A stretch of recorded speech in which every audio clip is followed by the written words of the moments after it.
Very good morning, fourth class. Today we will again continue with the DG for your SST chapter number 12 Harappan civilisation.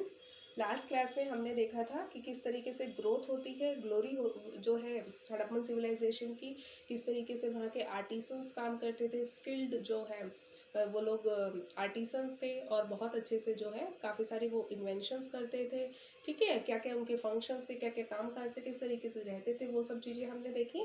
आज की class में हम देखेंगे कि ये सिविलाइजेशन डिक्लाइन किस तरीके से हुई थी, ख़त्म किस तरीके से हुई थी। चैप्टर में हमने रीड आउट किया था कि आज तक भी हमें पता नहीं चला है कि जो हड़प्पन सिविलाइजेशन है उसका एंड कैसे हुआ है। ठीक है, हमसे कुछ जो है अजम्पशंस लेके चलते हैं कि हो सकता है कोई अर्थक्वेक आया हो, या फिर कोई डिजीज़ फैल गई हो, या फिर किसी इन्वेडर ने इनके ऊपर अटैक करा हो और इनको मार दिया हो। ठीक है, या फिर यहाँ पे जो है ड्रॉट आ गया हो, सूखा पड़ गया हो, या फिर यहाँ पे फ्लडिंग हो गई हो, बाढ़ आ गई हो, उस वजह से ये पूरी सिविलाइजेशन ख़त्म हो गई। लेकिन एग्जैक्ट रीज़न क्या था उसका हमें आज तक भी पता नहीं चल पाया है। तो इसी चीज़ को आज हम डिस्कस करते हैं।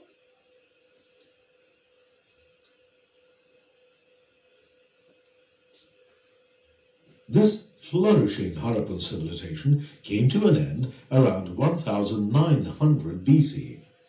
1900 साल पहले ही खत्म हो गई थी civilisation. How it ended is a mystery. Of the many suggested reasons, the most popular is that Aryans violently entered this region and overthrew the people.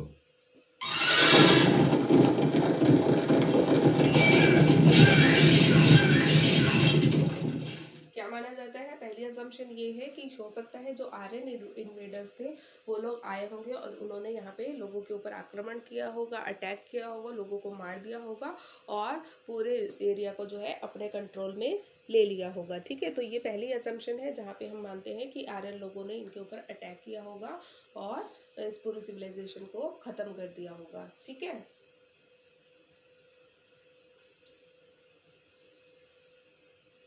Another suggested reason is that soil erosion and the drying up of water resources caused their downfall.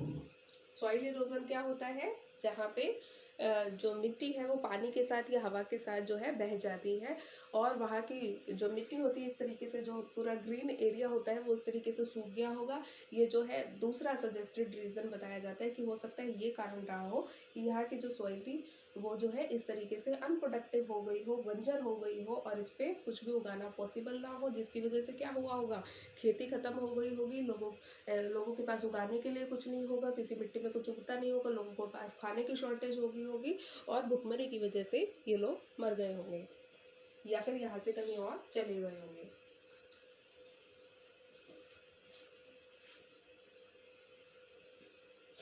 Some archaeologists suggest that the river Indus began to change its course. This resulted in flooding and destruction of the civilization. ठीक है, कुछ archaeologist ये suggest करते हैं कि हो सकता है जो इंडस रिवर थी, इंडस रिवर के किनारे ही बसे हुए थे ये सारे जो शहर थे, सिटीज़ थी अलग अलग। तो क्या हुआ होगा, उसने अपना कोर्स यानी कि अपना जो बहाव है इंडस रिवर ने वो चेंज कर लिया होगा, जिसकी वजह से हो सकता है इन एरियाज़ पे जो इंडस वैली सिविलाइजेशन के, हड़प्पन सिविलाइजेशन के जो एरियाज थे, सिटीज़ थी, उनके वहाँ पे क्या हुआ होगा, बहुत ज़्यादा मैसिव फ्लड आ गई होगी और इस वजह से इस सिविलाइजेशन का एंड हो गया होगा। ठीक है, तो ये भी एक जो है सजेस्टेड रीज़न बताया जाता है कि हो सकता है, आर्कियोलॉजिस्ट ने बोला है कि हो सकता है यहाँ पे जो इंडस रिवर है उसमें फ्लडिंग आ गई हो, जिसकी वजह से फिर ये पूरी की पूरी जो सभ्यता थी वो ख़त्म हो गई हो,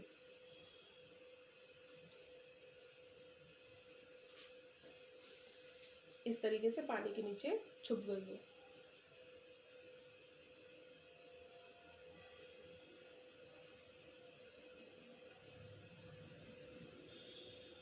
अब रिवीजन कर लेते हैं, डेमोग्राफिक्स देख लेते हैं। डेमोग्राफिक्स क्या होते हैं, जो लोग जनता जो वहाँ पे रहती थी, लोगों की पॉपुलेशन किस तरीके की थी, ठीक है, क्या कामकाज करते थे, डेमोग्राफी में ये सब चीज़ें आ जाती हैं कि कितने जो है वहाँ की जनसंख्या कैसी थी, किस तरीके के लोग रहते थे।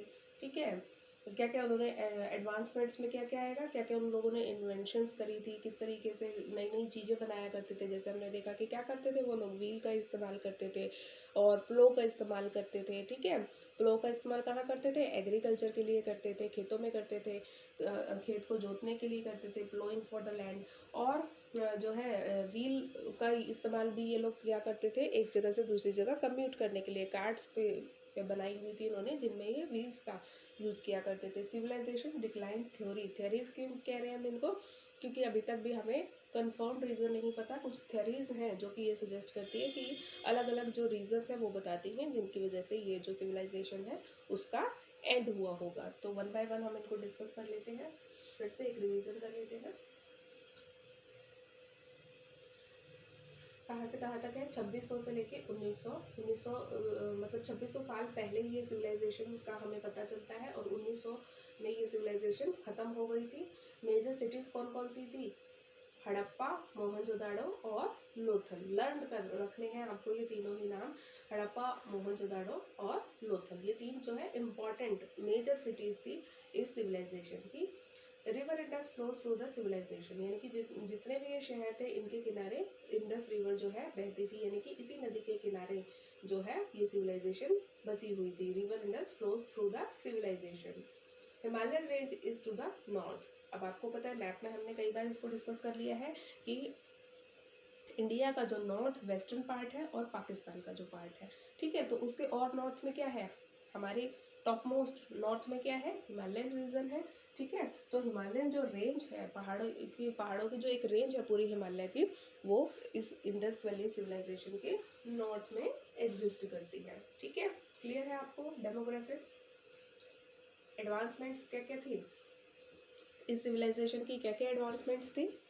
क्राफ्ट्स क्रिएटेड, क्या क्या क्राफ्ट्स जो है क्रिएट किए थे इन लोगों ने, टॉयस बनाते थे, ज्वेलरी बनाते थे, ठीक है, क्लॉथ बनाते थे। और कुछ टॉयस को देख के ही हमें पता चलता है, जैसे प्लो का टॉय मिला है हमें, हल का एक टॉय मिला है, उसी से हमें पता चलता है कि अगर टॉय फॉर्म उसकी बना रखी है तो डेफिनेटली ये लोग जो है एक्चुअल में अपने फील्ड्स में भी प्लो का इस्तेमाल करते होंगे। और कुछ कार्ड्स के टॉय मिले हुए हैं हमें, ठीक है, छोटी छोटी गाड़ियों के, उससे भी हमें पता चलता है कि ये लोग व्हील्स का इस्तेमाल किया करते होंगे। ठीक है, तो बहुत सारे ये लोग टॉयज बना मिले हैं हमें उस टाइम के।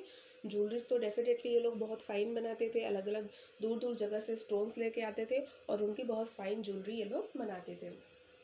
इसके अलावा क्लोथ, ठीक है, क्लोथ बनाते थे, क्योंकि और ऐसा माना जाता है कि कॉटन का जो ये जो है प्रोडक्शन भी करते होंगे और उसी कॉटन से ये लोग क्लोथ बनाते होंगे। ठीक है, script created with writing done by scribes, क्या देखा हमने, जो इनके कुछ जो सील्स मिली है उनके ऊपर हमें इनकी कुछ लैंग्वेज मिलती है। ठीक है, कुछ इनकी भाषा में इनकी जो स्क्रिप्ट है, स्क्रिप्ट होती है वो भाषा जिस भाषा में इन्होंने लिखा हुआ है।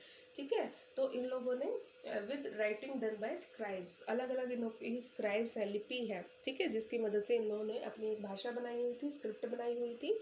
और जो इन लोगों की जो मतलब लिखी हुई चीज़ें हैं वो हमें इन स्क्रिप्ट में मिलती हैं। ठीक है, कुछ साइंस है, सिंबल्स है जो इनकी भाषा होते होंगे उस समय में, जैसे आजकल हम हिंदी में लिखते हैं या इंग्लिश में लिखते हैं। ठीक है, पंजाबी है, संस्कृत है, ये क्या है हमारी अलग अलग क्या है, स्क्राइब्स है। ठीक है, अलग अलग लिपियां हैं, तो इनकी भी एक अलग लिपि थी जिसमें ये लोग जो है चीज़ों को लिखा करते थे। ठीक है, रिटर्न चीज़ें जो इनकी थी।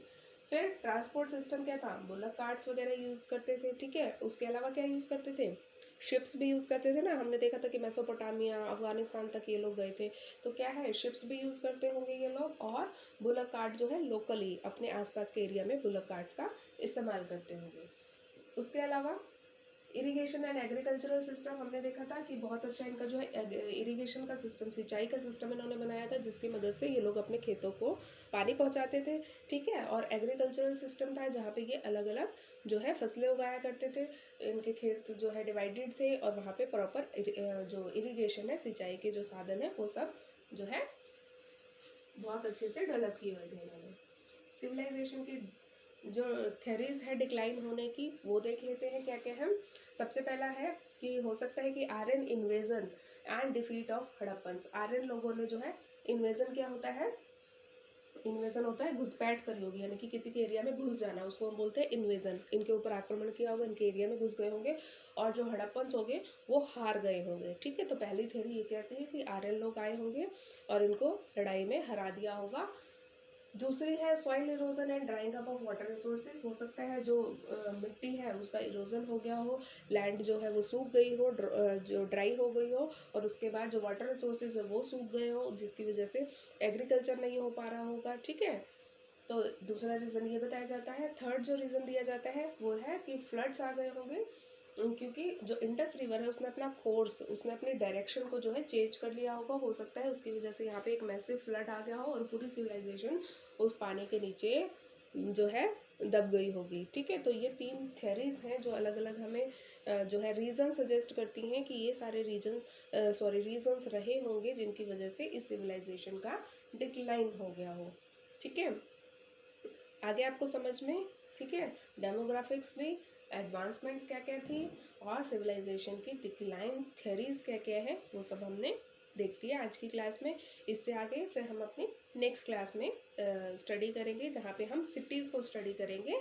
ठीक है, कि किस तरीके के जो सिटीज़ थी, क्या जो ग्रेट बात हमने पढ़ा, ग्रेट ग्रैनरी हमने पढ़ी थी, उन सब चीज़ों को हम अपनी नेक्स्ट क्लास में डिस्कस करेंगे। ठीक है, यहाँ तक आप पढ़ के आएंगे।